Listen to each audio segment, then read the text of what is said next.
반갑습니다. 반갑습니다. 안녕하십니까. 조민수입니다. 예. 오늘부터는 기본서 강의죠. 기본서 강의가 되겠고, 기본서가 나왔습니다. 나왔고, 이 가지고 이제 수업을 쭉 할 것인데요.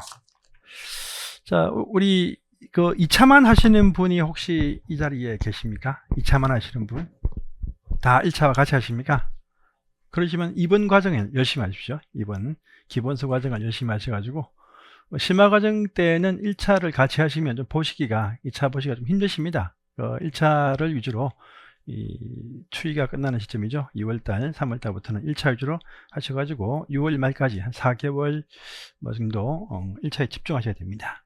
이번 과정에 좀 열심히 해 놓으시면 심화 과정 때는 안 나오시고 1차만 하셔도 큰 문제 없습니다. 없고 7, 8, 9월 달에 4개월 동안에 또 이 예습 겸 심화 보시고 또 이제 복습 겸 그때 핵심 이렇게 풀어가시면요, 아무런 문제 없이 80은 넘어 나가시니까 편안하게 이번 기본 과정에 좀 집중을 좀 해주십시오. 예, 기본 과정 때는 같이 2차를 보시고 심화 때부터는 1차 위주로만 보신다, 이 작전으로 가셔야 올해 동차를 하게 하십니다. 2차가 재미있을 턱이 없습니다. 1차는요 민법은 처음부터 쭉 이어지거든요. 쫙 이어지고 진짜 뭐 상식이 쌓이고 풍부해지는데, 이 2차는요 이 상식이 없습니다. 그냥 무조건 외워라, 그죠? 어떤 정책적인 사항들을 우리가 이해하고 정책이 왜 나왔을까 이 판단만 하고, 또 항상 정치인이 바뀌면 우리 이 법은 바뀝니다. 좀 입김 센 정치인이 누구냐에 따라서 우리 법규는 바뀌기 때문에 쭉 형통 이어지는 그런 식의 내용은 없다. 단절되면서 쭉 그냥 체계만 파악해서 목적이 뭐다 이렇게만 파악하시면 되는 것이 우리 2차 법규의 특징입니다. 1차는 재밌죠. 회계 원리겠죠. 자 보면 한번 공식, 수학 때 제가 좀 했거든요. 공식을 딱 외우면 착 풀리는 1차의 공식, 또 민법의 마인드를 형성하시면 쭉 흘러가는 상식의 풍성, 그죠? 시설을 딱 외워 놓으시면 건물 볼 때마다 이렇게 생겼구나 느낌이 딱 오시는 아주 멋진 그런 1차 과목들인데, 1차를 통과하셔야 2차를 합격하십니다. 아시겠죠? 네. 그래서 이번 기본 과정 때만 좀 충실히 하시고 심화 2월달 3월달부터는 1차에 집중하시라는 것이 저의 마음이고, 또 그렇게 하셔야 합격을 하십니다. 그 점을 아시고, 자, 우리 관계법규가 2차에 포함되어 있죠. 일반적인 사항들은요 우리가 기초할 때 다 법에 대한 설명을 다 했습니다. 했으니까 또 이 시간을 낭비할 필요 없으니까 그 기초 강의 때 1교시 때 총체적인 법의 구성 설명했으니까 그거 보시고요. 또 우리 옆 같이 협력하는 우리 한종민 선생님 또 강의 잘합니다. 다 아주 대강사니까 그분이 또 설명하시는 포션 가지고 매칭하시면 참 좋으니까 이렇게 하시고요. 참 기본서가 나왔죠. 상권 하권이 있습니다. 상권은요 세법이죠. 3법 주택 관리 건축 세법입니다. 그리고 기본서 할 때도 상권만 열심히 하시면 됩니다. 학원 조금 더 두꺼운데 학원에 보시면 11개 법이 있거든요. 다 1개, 2개씩 나오는 그런 식의 하위법인데, 그거는요 좀 더디 하셔도 아무런 문제 없고 7월달 가서 보셔도 아무런 문제 없으니까 여기 있는 요 1차 우리 1권, 3권 여기에서 나오는 것이 23문제입니다. 23문제인데 관리 실무에서의 어떤 우리 관리 실무, 관리법을 포함시키면요 요 상권에서만 건 절반이 나옵니다. 2차에서 절반, 그러니까 80문제에서 건 37, 8문제가 요 상권에서 나오니까 웬만하시면 상권만 열심히 해 놓으시고 학원도 열심히 안 하셔도 됩니다. 학원 7, 8, 9월 달에 가셔서 하셔도 됩니다. 그러니까 상권 집중적으로 좀 해주시고, 나머지 시간은요 1차에 배점을 할애해서 쭉 1차도 이러면 쉬운 게 아닙니다. 저도 시험 몇 번 쳤습니다. 1차에서 번번이 탈락됐습니다. 일단 지금 반 포기하고 있습니다. 회계 원리가 도통 감이 안 와요. 네, 그래서 집중하면 몰라도 집중을 할 시간이 없다 보니까 좀 안 했는데, 저도 올해는 꼭 합격할 겁니다. 진짜입니다. 공부하고 있습니다. 저도 있으니까 2차는 뭐 안 봐도 합격이겠지만 문제는 1차의 통과, 이게 중요하다, 그죠? 자, 그래서 이제 1차 상권위로 이렇게 공부를 쭉 하시고요. 또 하나, 지금 아직 학원에는 배포가 안 되었는데 시중 어딥니까?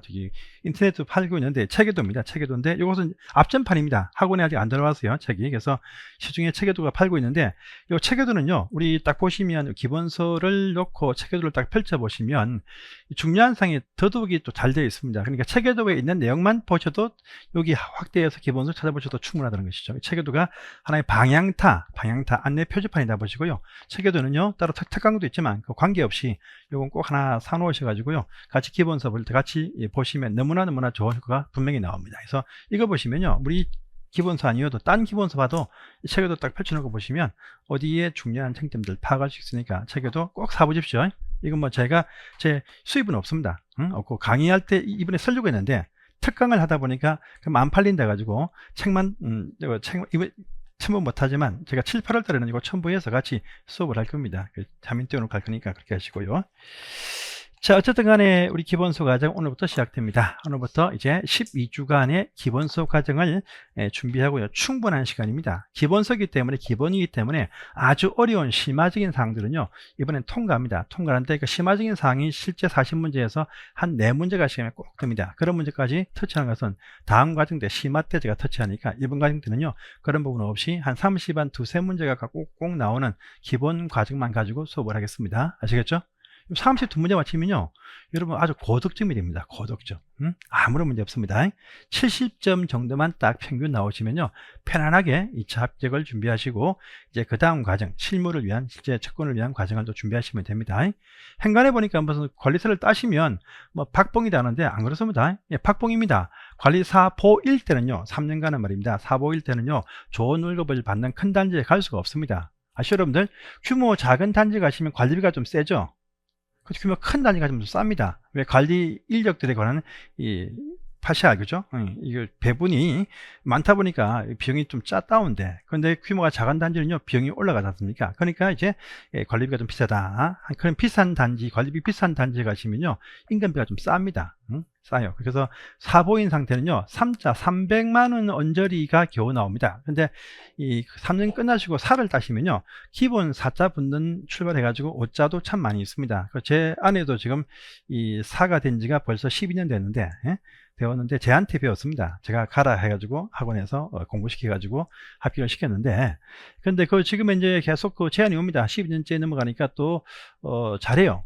좀 야무지게 잘합니다. 하다 보니까 계속 여러분들 일반적인 분양 아파트 큰 단지도 많지만요, 임대 단지가 오히려 보시면 관리가 편할 수 있고요, 이 보수가 아주 셉니다. 그래서 임대 단지가 원래 주택관리공단에서 위탁관리 하다가 원체 많이 나오다 보니까 일반적인 업자한테 다 풀어가지고 거기 위탁관리 시킵니다. 시키다 보니까 보통 임대 단지 가시면 뭐 기본 4자부터 해가지고 한 5자 요 언저리에서 항상 그게 페이가 지급됩니다. 제 와이프한테도 저기 하남 쪽에, 하남이 아니고 저기 강동 쪽에 단지가 나왔는데 집 출퇴근 거리 차 밀린다 1시간 반, 왕복 3시간 못 간다. 또 금단에 또 나왔어요. 이번에 금단에도 큰 주공아파트가 나왔는데 거기도 1300세대 와라, 페이가 53이다 와라 하니까 고민 딱 해보더만은 하는 말이, 거기 그 원룸 하나 얻어가지고 주말법 하면 어때 하길래 내가 택돈 소리를 말아 해가지고 저희 집이 저쪽에 노원 쪽인데, 그죠? 멀지 않습니까? 그래서 방을 얻어가 나가겠다. 일종의 우리 딸도 나가겠다, 이 아내도 나가겠다. 그럼 저는 어찌 됩니까?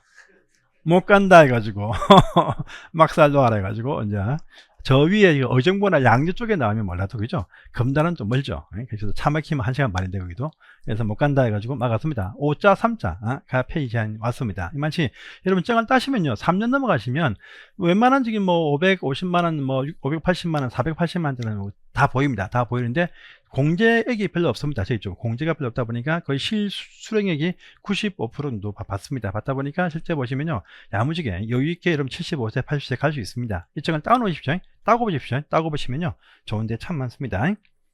못 따시는 분들이 괜히 가면 뭐 집사, 단지 전체 집사, 단지 전체 입주민들 몇천 명을 관리하는 집사입니다. 맞습니다. 맞아요. 맞는데 그 집사일이 그 얼마나 그 큰 단지의 집사일, 그리고 시골 저기 어딥니까? 읍내 가시면요, 읍면단에 가시면 관리사무소장은요, 지방 유지 회의할 때 같이 참석합니다. 거기 면장, 그다음에 거기 지구대장, 그다음에 큰 대규모 단지 소장, 그다음에 그 마을 이장들 다 모여서 같이 회의합니다. 그래서 굳이 뭐 서울시내에 있을 필요 있습니까? 귀촌 갈 때 일정을 따고 가시면요, 아파트 없는 촌이 요즘 없습니다. 면 단위, 리 단위가 또 다 아파트 다 있습니다. 다 있습니다. 그래서 저 항상 맞으면 제주도 딱 가서, 그죠? 주말 되면은 올레길 갔다가 산길 갔다가, 그죠? 얼마나 멋진 인생을 살 수 있습니까? 저의 로망입니다. 그래서 저도 이제 조금 있으면 제주도에 집 한 채 살 수 있는 어떤 여유가 딱 있으면 제 와이프하고 제주도 소장 내어가지고 같이 가자, 이 제안을 하려고 하고 있습니다. 자, 오늘부터 이제 주택관계법규를 보십니다. 기초적인 사항들은 입문 때 다 설명했으니까 통과하고 바로 주택법 보겠습니다. 그래서 페이지로 보시면요. 제1편 21페이지로 가십니다. 21페이지 주택법 총칙. 그래서 이제 등장을 합니다. 총 14개 법률이 있죠. 그 중에 첫 번째 보시면 주택법이 나옵니다. 그건 아시죠? 자, 주택법입니다. 요 주택법인데 요 주택법이 보시면 저희 시험에 8문제가 나옵니다. 법규에서 8문제, 실무에서 2문제 해서 한 10문제가 우리 시험 80문제 중에서 8분의 1을 형성을 하고 있습니다. 있고요. 실제 보시면요. 요 객관식으로 나온 오지쓴다가 5개, 주관식이 3개, 보통 이렇게 저희 법규에서는 형성이 되어져 있습니다. 보통요. 어려운 상급 문제는 한 문제 정도가 밖에 안 나와요. 보통 중급 문제죠. 요것이 한 6문제가 나오고 하급 문제 아주 쉬운 문제가 한 문제 이렇게 배치이 딱 되어집니다. 우리 법규에서는요. 근데 여기 원래 중급에 한 2-3문제는 상급이에요. 상급. 어려운 상급 문제인데 왜 중급에 포함시키느냐. 앞부분에 있으니까 많이 보시거든요. 그냥 쉬워 보인다. 있지만 저희가 볼 때 어려운 상인데 다 풀어내시더라고요. 그러니까 뭐 중급에 포함시킵니다. 자, 그리고 요 우리 총칙 보시면 이 법은요 크게 보시면 여기 쭉 나와 있습니다. 쭉 나와 있지만 총칙이 있고요. 그 다음에 보시면은요 요 건설편이 보시면 각칙이다 보면 돼요. 각칙. 주택법의 각칙이다. 각칙. 또 이걸 공급은 특칙이다. 이렇게 보시면 됩니다. 특칙이다 보면 돼요. 각칙, 건설. 저 총칙에 보시면 각종 어떤 용어 정의가 나오고 우리 실무를 포함해서 한 2문제가 시험에 나옵니다. 그래서 오늘 배우실 상에서 2문제가 시험에 나온다. 이렇게 아시면 돼요. 또 각칙은 건설이에요. 여러분 우리가 주택법은요 건축이라는 말을 안 씁니다. 건축이라는 말을 안 써. 안 씁니다. 건축은 그냥 건물 건축하는 것이고 주택 건설은요 종합적인 사업이거든요. 참 많은 사업이에요. 건설 사업이라고 부릅니다. 건설 사업. 이건 건물의 건축, 안전성 등은 다 봅니다. 뿐 아니고 각기 주민들의 편의를 위해서 그 추가적인 복리시설 이것을 또 갖춰야 됩니다. 또 필수적으로 주택단지가 형성되면 부과되는 부대시설 이것도 갖춰야 돼요. 각종 어떤 기관시설들 또 연결하는 간선시설들 또 각종 학교 등에 보시면 각종 어떤 기반시설 이것도 같이 포함을 시킵니다. 그래서 아파트 단지 지을 때는요 일부 토지를 기부 체납을 꼭 합니다. 시에 줘야 돼요. 도로 부지 만들고 이거 기부 체납하고 공원 부지 만들고 공원도 기부 체납하고 또 학교 좁다 그럼 학교까지 집어넣어 가지고 이것을 지어놓고 교육청에 기부 체납을 해야만이 사업계획 승인이 내어집니다. 그래서 주택법은요 기부 체납을 하여야 합니다. 하지만 과도한 기부 체납 안 되고 쓸데없는 거 하지 마라 라고 하지만요 기반시설에 관한 기부 체납 계획을 사업계획에 포함해서 제출해도 해줄 동 말동입니다. 승인도 안 해줘야 하잖아요. 그래서 아파트 많다 학교가 좁다 해서 학교 정설 비용을 내든지 당신 단지에서 학교를 하나 초등학교 짓든지 조건을 들고 와야 막 아부해야 겨우 승인을 내어줍니다. 그래서 이 법은요 주택건설 사업계획 승인이라고 부르는데 아주 지극히 재량행위다라고 합니다. 행정청의 판단에서 가부 여부를 결정합니다. 근데 요게 아니고 일반적인 건축은요 요건을 갖추면 허가를 해줘야 돼요. 근데 각종 어떤 심의 돌리고 평가 돌리면서 시간 질질 끌면 포기하게 되겠지만 어쨌든 간에 허가를 해줍니다. 하지만 건설은 사업이고 요건을 갖춰도 사업 승인에 대한 재량행위권이 주어져서 평가해서 안 해줄 수도 있어요. 자, 그래서 종합적인 사업이에요. 각칙. 그래서 건설 사업은요 마음대로 못합니다. 건설할 수 있는 주체가 또 결정이 돼요. 주체. 건축주는요 돈만 있으면 애기도 건축주가 될 수 있습니다. 하지만 주택사업의 사업주체, 시행사라 부르는 이 사업주체는요 돈이 있다 해서 특히 허가 안 내어줍니다. 돈이 있어도 안 내요. 요건은 다 갖춰야 돼요. 요들만이 할 수 있다. 사업주체, 시행사라 부릅니다. 또 할 때 절차가 있어요. 건설 절차. 아주 복잡합니다. 건설 절차 복잡해요. 주택 건설할 때 이 사업주체들이 사업계획 승인을 받아서 공사사업에 착수한다. 해서 완성이 되어지면 사용검사를 받고 나서 입주한다. 라고 하는 거 순서인데 아주 복잡합니다. 또 건설할 때 혜택을 줘요. 각종 어떤 건설할 때 촉진 대책에서 각종 어떤 특혜를 주기도 하는데 요즘은 특혜 안 주죠. 특히 안 주고 더 강화시킨다 이렇게 아시면 됩니다. 자, 또 요 건설할 때 각종 어떤 부대시설 등에 관한 설치 기준 요것도 따로 있습니다. 아주 복잡해. 근데 건축법에 넘어가시면요 요런 것이 없습니다. 이런 것이 없어요. 그래서 요 경과 주택 단지에 관한 사업계획 승인 받는 요 절차를 각칙에서 배우십니다. 또 배우시고요. 여러분들 그 빌라를 입주하거나요. 빌라를 입주하거나 또 민간 임대주택 이런 데 입주할 때는요. 청약 통장이 필요가 없습니다. 청약 통장 필요 없어요. 규모 작은 소규모 아파트 등은 통장이 필요 없습니다. 돈만 있으면 다 갑니다. 다 가요. 또 돈만 있으면 가는데 입주금은 실주금은 2천만 원 해가지고 이미 담보대출 다 이빨 끼워놓고 안고 오세요. 이렇게 하지 않습니까? 그래서 근데 이렇게 막혀요. 뭐 아무런 뭐 공급, 통제, 입주 제한이 없습니다. 누구나 갈 수 있어요. 근데 여기 주택단지 이 부분요. 주택단지에 관한 상향 단지 30개 이상 집을 한 번에 짓는 규모의 단지만 얘기합니다. 그래서 단지는요. 공급, 분양 이거 마음대로 못합니다. 입주 마음대로 못해요. 마음대로 못합니다. 딱 1순위, 2순위, 3순위 가점 다 있죠. 마음대로 못해요. 또 공급, 투기역지를 위해서 아주 많은 또 공급 제한이 있습니다. 그래서 이런 식의 내용을 배우신다 라고 합니다. 그래서 새 아파트요 분양할 때는 말입니다. 이 자기의 조건을 확인해야 됩니다. 내가 집이 뭐 나의 청약 통장의 가점이 얼마인지 다 확인해 가지고 신청을 해야 됩니다. 근데 29개 이하 집은요 누구나 갈 수 있어요. 10개, 20개, 100개도 소유할 수 있습니다. 자, 이런 식의 공급에 관한 투기역지 하겠다는 것이 나옵니다. 그 다음에 이제 주택의 리모델링 참 중요하죠. 리모델링. 그래서 아파트 단지의 재건축 말고, 재건축은 정비법에서 배우십니다. 우리 리모델링을 배워야 있는 주택을 개보수한다를 배우십니다. 이 과정을 딱 배우시는데 이것도 시험에 절개 자주 나오고, 또 기타 보측에 보시면요 주택의 자금과 또 반값 아파트에 대한 설명이 또 나옵니다. 그래서 자금에서 주택 상환사채라든지 또 반값 아파트, 토지 임대부, 분양주택이라는 것이 나오는데 이것도 뭐 시험에 자주 나와요. 그래서 한 개는 꼭 나오는 사항인데 보시면 되겠고요. 공급편에서는 한 두 문제가 이렇게 시험에 나온다 이렇게 또 아셔야 돼요. 공급편 한 두 문제. 요 건설편 보시면 건설주체 주택조합부터 해가지고 좀 중요한 사항이 많습니다. 그래서 여기서는 한 세 문제까지 나온다 보시고 준비 대비를 이렇게 하시는 것이 주택법이다 이렇게 하시면 돼요. 그래서 하나씩 배우겠습니다. 그래서 주택법은 총칙, 용어정의, 두 번째 건설 파트, 건설 주체, 건설 절차, 또 세 번째 보시면 공급, 입주, 분양 등에 관한 공급, 또 네 번째 보시면 기타, 리모델링, 주택 자금, 그 다음에 이제 토지 임대부에 관한 주택 있는데 요 세 가지 파트를 가지고 이제 구분해서 쭉 배우시는데 시간 배점은요 한 전체 한 3.5일 정도를 요 법에 할애를 하겠습니다. 그래서 실무를 포함하면 10문제가 나오기 때문에 3.5일, 10일 중에 3.5일을 배정하는데 용어 정의 뒤에 나올 용어도 앞에 많이 나오기 때문에 그런 부분 설명을 해가면 이 정도 시간이 필요합니다. 그래서 요 주택법을 3.5일간 앞으로 배우시겠습니다. 기타 보시면요, 우리 공동주택 관리법은 한 이틀 정도 하시면 2.5일 하시면 되고요. 건축법도 보시면 한 3일 정도 수업을 해야 됩니다. 그래서 요 상권 가지고 전체 12일 중에서 한 9일 정도를 수업을 할 것입니다. 9일 이상 10일까지 갈 수 있습니다. 갈 수 있고요. 학원이죠. 학원. 그 두꺼운 요 책보다 두꺼운 학원 가지고 한 2.5일이면 충분합니다. 2.5일. 심화 때는 4일 합니다. 4일. 합니다. 그만치 책은 두꺼워도 볼 양이 별로 많이 없다 해서 선별하면서 이렇게 봅니다. 그에서만 시험에 다 나오거든요. 그래서 학원 보시고 상권은요 촘촘하게 전체적인 내용을 다 훑어보는 그런 시간이 될 것입니다. 그래서 공부는 상권 위주로 이렇게 해 놓으십시오. 자, 그래서 그 다음 페이지에 넘어가시면 이제 본문이 등장을 합니다. 21페이지 주택법의 제정 목적. 지금 정도의 제 목소리 빠르기는 그렇게 빠르게 안 들리시죠? 이것도 빠릅니까? 저는 아주 천천히 하라고 했는데 그러면 조금 더 천천히 하도록 하겠습니다. 어떻습니까?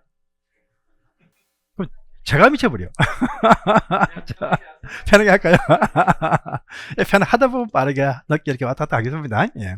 근데 제가 좀 짧으면 이해하십시오. 그냥 어쩔 수 없어요. 제가 좀 짧아가지고 발음이 조금 투박하게 또 한 번씩 버벅댑니다. 제가 발음 못 치는 게 몇 개 있거든요. 예. 어릴 때 웅변만 했어요. 제가 웅변. 그래서 이 발음은 이걸 위해서 어머니가 어릴 때부터 어려운 행편에도 웅변을 하고 제가 10년 동안 가가지고 전국대 1등도 2번 했습니다. 진짜입니다. 그때 제 웅변 표제가 뭐냐면 태극기. 응? 뭐 기억납니다. 태극기. 방공 웅변. 응? 저희 어릴 때 방공 아닙니까? 방공 웅변 대회 나가지고 전국대 2번이나 제가 태극기 해가지고 1등 한 적이 있습니다. 예. 기억납니다. 예. 자, 보겠습니다. 주택법의 제정 목적입니다. 그래서 이 법의 탄생 목적, 모든 법은 제1조에 보시면요, 법의 제정 목적이 있습니다. 그런데 이 법이 요것이 근래에 시험에 나왔습니다. 이 문장 딱 띄워놓고 빈칸을 채워라 해가지고 시험 문제 나왔습니다. 요거 딱 채워라. 그리고 이제 요거 딱 채워라. 그러니까 2개 채워라 해가지고 이 빈칸 2개를 집어넣은 적이 이제 3년 전에 시험에 나온 적이 있는 문제입니다. 이거 하고요. 또 저기 이제 건축법도 목적이 한번 나왔습니다. 건축법 먼저 나왔는데 법의 목적이 2번 나왔었어요. 그래서 이 법을 만든 목적이 있겠다. 기본 이 부분 목적을 다 외워두시는데 다 외울 수는 없고요. 그만 갈로 해놓은 요 상황만 보시면 돼요. 주거 환경의 조성, 그죠? 보시고 또 필요한 그 다음 문장입니다. 이거 한 번 더 나올 수 있어요. 주택의 건설에 관한 사항이 나옵니다. 또 주택의 공급 분야 등에 관한 사항이 또 등장을 합니다. 그 다음에 주택의 관리 있죠. 관리. 이것이 말입니다. 9년 전만 해도 요 명칭에 요 문장이 없고 주택의 건설 공급 관리에 관한 사항을 정함으로써라고 9년 전에 있었습니다. 그때는요 공동주택관리법이 분리가 안 되고 이 법이 함께 있었어요. 함께 있다 보니까 그때는요 요 문장이 없고 주택의 건설 공급 관리 등에 관한 사항을 정한다, 이렇게 법의 목적이었습니다. 근데 관리법이 딱 튀어나가면서 이제 이 관리를 남겨두면서 앞에 뭐냐, 주택시장 관리다, 투기 억제한다는 목적이 포함되겠죠. 주택시장, 요 투기 현상을 관리하겠다라는 의미가 포함되어 있어요. 주택시장의 관리가 여기에 명칭에 삽입되었다, 이렇게 또 아시면 되겠습니다. 그래서 이거 하면 나왔기 때문에 일반적인 그 지문에는 나와도 이제 빈칸 채우라는 나오지 않겠죠. 당분 안 나올 것이니까 한번 목적 보시는데, 이 관리 앞에 보는 것은요 주택시장의 관리지 주택관리가 아니다, 이런 부분만 체크를 해 놓으시면 되겠습니다. 자, 넘어가지고 이제 용어정의입니다. 용어정의 매년 보시면요 뭐 2개, 또 많게는 3개 이렇게 실무를 포함하면 나오고 또 실제 매년 나옵니다. 자, 용어에 대한 이해다 보시겠습니다. 첫 번째, 주택법이니까 당연히 주택이란 무엇이냐, 주택의 정의부터 이야기를 당연히 하겠죠. 이것도 시험 문제 참 자주 나오는 단골 지문입니다. 단골 지문 아주 자주 나옵니다. 1번에 자주 떠요. 그래서 보시면 주택이란 말입니다. 세대의 구성원들이죠. 세대원입니다. 세대원들. 요건요 뭐 호적이나 또 보시면 뭐 주민등록, 등본 이런 데 의미를 하지를 않습니다. 그냥 내 식구인데 우리 집에 살고 있다, 이렇게 하시면 됩니다. 나의 어떤 가족 구성원들 참 많겠죠. 이모, 고모, 삼촌 다 여기 포함될 수 있습니다. 또 장인, 장모도 포함될 수 있습니다. 그래서 자기 직계 좀비 속 배우자뿐 아니고 같이 거주하는 혈족들, 또 인척이 다 여기 포함된다, 이렇게 하시면 돼요. 그래서 뭐 친구도 같이 친구가 같이 학과에서 살 수도 있어요. 요즘 저기 동거하는 애들 혈족 간 뭡니까, 저기 혈족도 아니고 뭡니까, 저기 법족도 아니야. 근데도 동거하면 동거인이라고 인정 안 합니까? 그것도 같이 세대원 이렇게 볼 수 있습니다. 넓은 범위다, 이렇게 아시면 돼요. 세대 구성원들. 그래서 이건 별 문제가 없어. 장기간이 중요해. 단기간 중요해. 가족이 모여 삽니다. 여러분 가족들이 단기간에 숙소 있죠, 숙소. 그냥 일반적인 모텔, 호텔 말고 콘도라든지 뭡니까, 펜션 가시면 집채를 만들어 있습니까, 그죠? 네, 그래서 딱 가시면 단기용으로 사는 것은 목적에 해당되지 않습니다. 장기간 또 거주해야 된다라고 합니다. 거주. 그런데 장기간 사는데 말입니다. 여러분 장기 투숙 해봤습니까? 장기 투숙. 여러분 혹시 우리 남자분들은 한 번씩 지방 출장 가시면 장기 투숙하죠. 저도 있잖아요. 진주에서 일 때문에 근무할 때 진주역 옆에 있는 모텔에 가가지고 약간 6개월 동안 장기 투숙한 적이 있습니다. 모텔에서 그때 한 달 했을 때 13만 원 줬나? 장기 투숙 해가지고요. 편하죠, 한 번씩 3, 4일마다 이불 바꿔주고 합니다. 진주역 옆인데 그 골목이 조금 빨간 골목 알죠? 무슨 장미촌, 무슨 로즈, 또 무슨 진달래 아시죠? 뭔지 빨간 거, 이쪽 장미, 진달래, 로즈 있어요. 그거 가면 뭡니까, 한 상 딱 먹고 나면 5만 원, 그죠? 조그만 맥주 5병 주고 찌푸 하나 주고 주고 5만 원. 근데 그 5병이 그 아줌마가 3병 먹고 저는 2병 먹고 아깝지 않습니까? 그러면 총각 좀 더 먹고 가. 근데 그때 빨리 나와야 돼. 한번 딱 가봤는데 그런 로즈 골목이죠. 로즈 골목인데 장기 투숙합니다. 그런데 그 안에 뭐 없습니까? 항상 뭘 하고 싶어도 나와야 돼.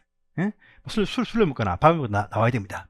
그 안에 밥을 해 먹을 수 없어요. 그래서 보시면 독립주거생활이죠. 취사기능, 요것을 갖추고 있는 형태이어야 된다라는 게 포함되어져 있죠. 장기간 거주하는데 이 단기 말고 장기 거주하는데 취사 기능을 갖추고 있는 독립주거 생활을 할 수 있는 구조로 된 건축물입니다. 건축물. 그래서 뭐 여관방이나 호텔방은요 장기 투숙해도 그것이 없다 그죠. 없으니까 거기에 포함이 안 된다라는 겁니다. 할 수 있는 구조의 건축물인데 요 건축물 전체를 다 주택으로 쓸 수 있어요. 아파트 보시면 보통 다 전체 건물 다 주택 아닙니까? 근데 일부 주택 해서 일부는 상가주택이라든지 복합주택, 상가 끼고 있는 주택도 많이 있습니다. 그래서 이런 식의 형성이 되어진 건축물을 말하고, 그래서 일부, 전부 또는 일부, 전부 또는 일부라 꼭 나와야 돼요. 그 다음에 요 다음 문장이 참 시험에 잘 됩니다. 부속 토지를 말한다. 이 말은요, 부속 토지가 포함이 된다 이 말입니다. 그래서 부속 토지를 제외한다라는 이런 문장을 참 많이 띄워놨어요. 부속 토지도 포함됩니다. 말한다, 포함된다. 이렇게 아시면 되겠습니다. 말한다, 포함된다. 자, 그런 주택들이 말입니다. 단독주택과 공동주택으로 구분이 된다라고 합니다. 단독, 공동. 자, 단독의 의미 법적인 용어 말고요. 이건 잘 보시면 단독은요, 단독으로 살고 있다가 아니고 한 명이 소유한다. 주택 건물을요, 그 한 사람이라는 것은요, 개인 또는 법인 다 포함됩니다. 우리가 인하면 아시죠? 개인, 법인 다 인이 포함되니까 이 한 사람이, 한 명이 이제 소유하는 주택이다. 소유하는 것인데 주택으로 이용을 하고 있다. 이렇게 하시면 돼요. 한 명이 소유해서 주택으로 이용한다. 내 식구만 살면 단독일 것이고 임차를 치면 임차인들을 불러 모아서 같이 살거나 임차를 하게 되면 그것이 다중과 또 다가구가 될 것입니다. 그 뒤에 설명합니다. 그러면서 공동주택은요, 공동 소유한다는 의미가 아닙니다. 아니고 집합 건물처럼 구분해서 소유한다. 자기의 전유 부분이죠. 100이로 100이요. 이것은 따로 각각 별도로 구분해서 소유한다. 그런데 공용 부분에 대해서 같이 공용 부분은 같이 공유하는 형태다. 같이 공동 이용한다.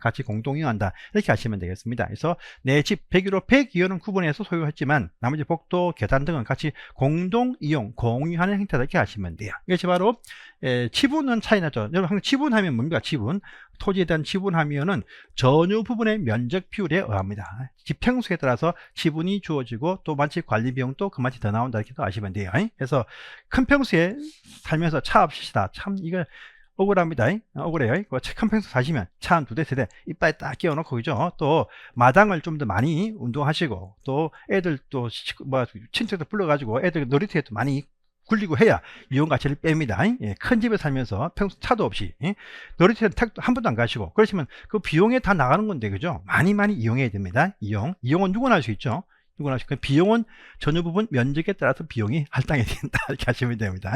그래서 이렇게 해서 보통 구분한다 이렇게 하시면 돼요. 한 명이 소유했다, 또 구분해서 소유했다라는 이 의미가 큽니다.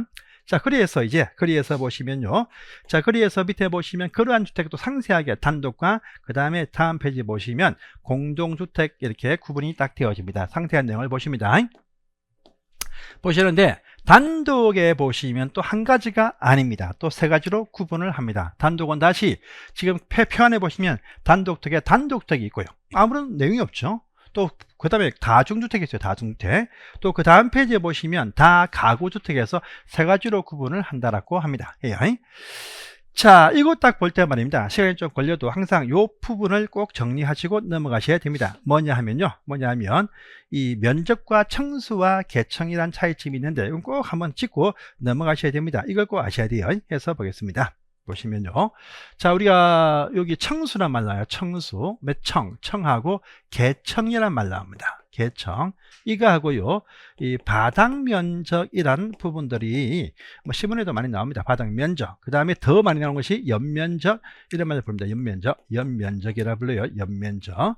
혹시나 요 제곱미터란 표현으로 다 통일되어 있거든요. 그건 아시죠? 그래서 한 평 이런 말 쓰시면 안 됩니다. 한 평이라는 말은 우리 시사적인 어떤 말일지 몰라도 이런 표현은 법에서 쓰는 아닙니다. 한 평 하면요 3.3 제곱미터 이렇게 표현을 쓰고 있습니다. 한 평은 3.3 제곱미터, 한 면은 1m, 한 면은 3.3m다 라는 말이겠죠. 1m 3.3이면요 한 저 끝에 3분의 2 정도에서 한 요 정도가 딱 나오겠네요. 요 정도. 그래서 여기 있죠. 저기 공기청정기 좀 못 가서 요 테이블 가운데 사이에서 한 요 정도가 딱 3.3 딱 나올 겁니다. 그러면 그런 방에 살아보신 적 있습니까? 없으시죠?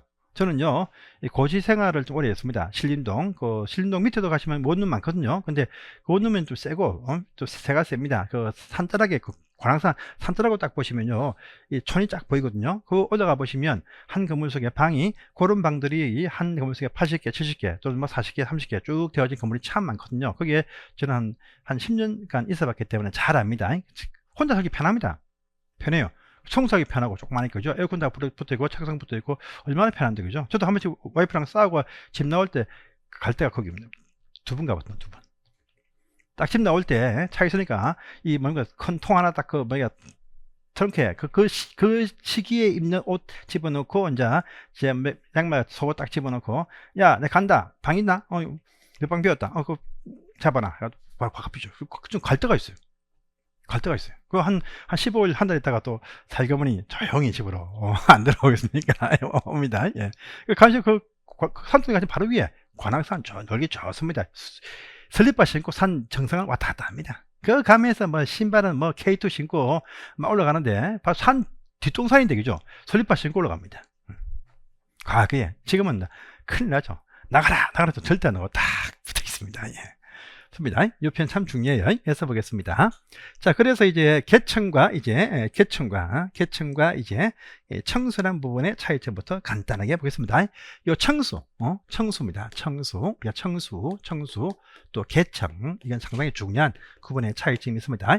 자, 건물이 있습니다. 요런 건물이 있다라고 가정하겠습니다. 자, 이런 건물이 있습니다. 요거 몇 층이죠? 기본 4층도 아시죠? 아십니다. 여기에 1층, 2층, 3층, 4층은 아십니다. 아셔야 돼요. 그러면 또 지하도 있네요. 요거 몇 층입니까? 그리해도 4층입니다. 4층이에요. 요 지하는 그냥 우리가 지하 1층, B1이라고 하죠. B1, 지하 1층입니다. 지하 1층, B1입니다. 이거 하나 더 있어. 그래도 몇 층이다? 4층이다. 밑에는 지하 1층과 지하 2층이 있다 이렇게 얘기합니다. 아시겠죠? 자, 쓰임새, 그 안에도 그 쓰임새를 딱 봅니다. 보이니까 지하 2층이 주차장으로 쓰고 있네요. 주차장, 또 지하 1층도 주차장 등으로 쓰고 있다 가정하겠습니다. 1층 보니까 1층이 저기 뭐 슈퍼마켓으로 쓰고 있다고 또 가정을 할 수가 있습니다. 2층이 보니까 2층이 뭐 2층 또 멀리 가요. 2층 또 보니까 건생하면요, 근린생활시설 점포를 쫙 말합니다. 점포를 말해요. 근린생활시설하면 점포, 상점 말해요. 상점들. 3층 보니까 3층에 보니까요, 집이 몇 개 있어요. 집이 몇 개 있습니다. 해서 전부 다 주택들이 이렇게 쭉 형성이 되어서 구분 이게 살고 있는 그런 건물들 많이 있죠. 시장 복합 건물들 있습니다. 저희 아버지 어머니가 지금 사시는 곳이 부산의 가해동에 보시면, 가해동이라고 산동네 입구에 있는 데인데요. 그거 보시면 이제 1층 반지하의 옛날 시장, 1층이 상가, 2층은 이제 2층부터 2, 3, 4, 5층 해가지고 그 집이 쭉 붙어 있는 게 있습니다. 그게 4개 층이다. 그러니까 아파트는 아니죠. 아닙니다. 좀 설명합니다. 살고 계신데 이런 건물 참 많이 있습니다. 참 많이 있어요. 참 많이 있는데, 자, 그러면요, 잘 보시면 이 건물이 4층짜리 건물, 4층이고 지하 2개 층이 있다 이렇게 되어 있습니다. 있는데 요 중에서 말이죠, 요 중에서 지금 딱 보시면 요 중에서 주택은 몇 개 층을 쓰고 있습니까? 주택은 2개 층이죠. 여기 3, 4층에 1개, 2개 층이 주택입니다. 그죠? 4층 건물인데 주택이 몇 개 층? 2개 층이다. 그렇습니다. 요 개층이라는 말은요, 전체 건물 층이 아니에요. 요 층 가운데에서 어떠한 쓰임새로 쓰는 건물 종류가 몇 개 층에 포진되어 있느냐 할 때 개층이라는 말을 씁니다. 보세요. 슈퍼는 1개 층, 근린생활시설 점포도 1개 층, 주택은 하나, 둘, 2개 층이다. 해서 보시면 주택은 지금 2개 층을 쓰고 있다 이렇게 표현합니다. 그래서 이 개층은요, 전체 건물 층수가 아니다. 그 중에서 어떤 쓰임새의 용도의 부분들이 몇 개 층을 쓰느냐 하니까 하나, 2개를 쓰고 있다 할 때 개층이란 말을 쓰게 된다. 알겠습니까? 이 건물은요, 지하 2층과 지상 4층짜리 건물인데 중에서 주택은 2개 층, 3, 4층 2개 층을 쓰고 있더라 이렇게 표현하시는 거 있습니다. 아시겠죠? 예, 보입니다. 그러면서 이제 또 하나 밑에 요 청수와 개청 이렇게 이해를 하십시오. 개청 속에는요, 개청은 지하청도 개청에는 포함이 돼. 그래서 요 전체가 6개청인데 지하 2층과 지상 4층이 있다. 그 중에서 주택은 2개청이 있다. 지하청은 또 2개청이 있다. 이렇게 하시면 돼요. 이렇게 표현합니다. 자, 그 다음에 또 보시면요, 요건 지울게요. 요건 다시 지우겠습니다. 이건 다시 지우고요. 그 다음에 또 하나 보시면, 자, 또 하나 봅니다. 자, 또 보시면 이런 표현을 또 쓸 수 있습니다. 뭐냐라고 하니까요, 이런 표현이 어떤 표현이냐라고 하니까, 자, 주차장 면적, 지하 2층, 이것이 얼마냐 보니까 만약에 400제곱미터다 이렇게 가정하겠습니다. 또 1층, 지하 1층, 요 주차장 면적, 요건 또 얼마냐라고 하니까 요것도 만약에 400제곱미터다 이렇게 가정을 할 수가 있습니다. 1층 슈퍼마켓 면적이 얼마냐 하니까 이것도 400제곱미터다 이렇게 또 가정을 할 수가 있습니다.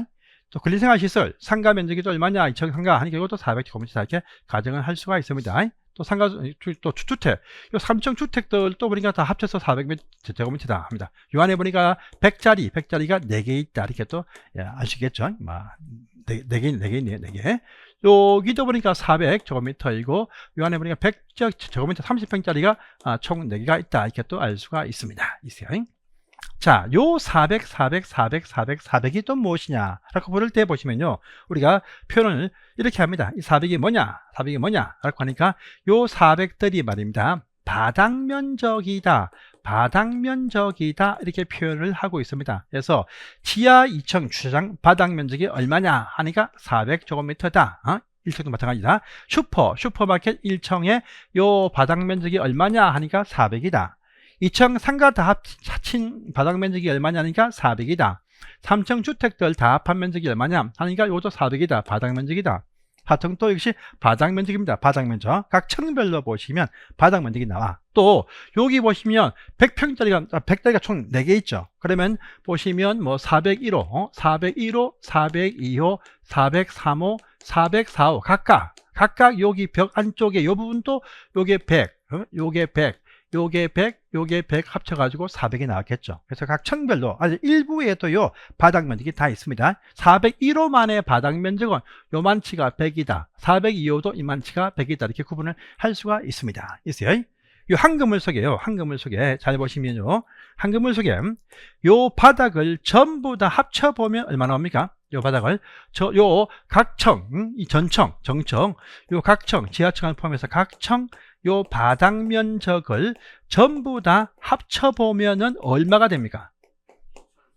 그렇죠. 4624, 2400제곱미터가 나옵니다. 이게 무엇이냐라고 할 때 이것이 바로 연면적이라고 부릅니다. 연면적이라고 불려요. 그래서 연면적 하면 하나의 건축물입니다. 한 개의 건축물.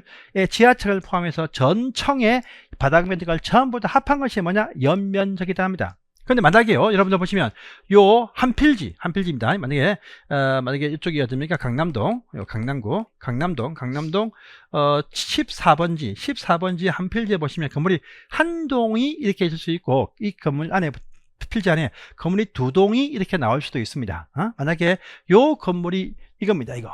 그럼 요 건물의 연면적은 얼마입니까? 2400이고 1동 A동 또 B동 또 있어. B동 또 보니까 이것도 2400 이렇게 딱 나올 수 있죠. 한 건물마다 요 건물마다 각 층 바닥을 전부 다 합친 것이 무엇이냐라고 할 때 이것이 연면적입니다. 근데 요 필지 안에 보니까, 요 대지 안에 보니까 건물이 2동이 있어. 여기도 1동 2동이 있습니다. 그러면 한 필지 내에서 좀 이따 설명합니다. 용적률 잡을 때는요, 용적률 만약에 요 대지가 요 대지 면적이 전체가 만약에 이것이 1000제곱미터야. 1000제곱미터. 그래서 우리가 용적률 하면은 건축물의 용도가 쌓여 있는 비율 이렇게 말합니다. 이럴 때는요, 요 대지 면적 1000 요 제곱미터에 A동과 B동의 연면적을 합쳐 가지고 차지하는 비율을 말합니다. 그래서 이 연면적 하면은 그냥 한 동만 얘기하지만 이제 용적률 할 때는요, 연면적에 합계라는 표현을 써요. 합계라는 표현. 1동 연면적, 2동 연면적 합쳐가지고 잡는다 이렇게 하시면 돼요. 나중에 또 설명을 합니다. 할 테니까 일단은요, 연면적 하면 각 한 건물마다 지하층을 포함해서 각 층의 바닥 면적을 전부 다 합한 것이 이제 이것이 뭐다? 연면적이라는 표현을 씁니다. 그런데요, 자, 이제 요것이 또 나옵니다. 청수와 계층 말고요. 요 청수와 계층 말고, 이런 표현이 나와요. 지금 곧 그 책에 보면 그런 표현이 나오고 있습니다. 어떤 표현이냐라고 하니까요.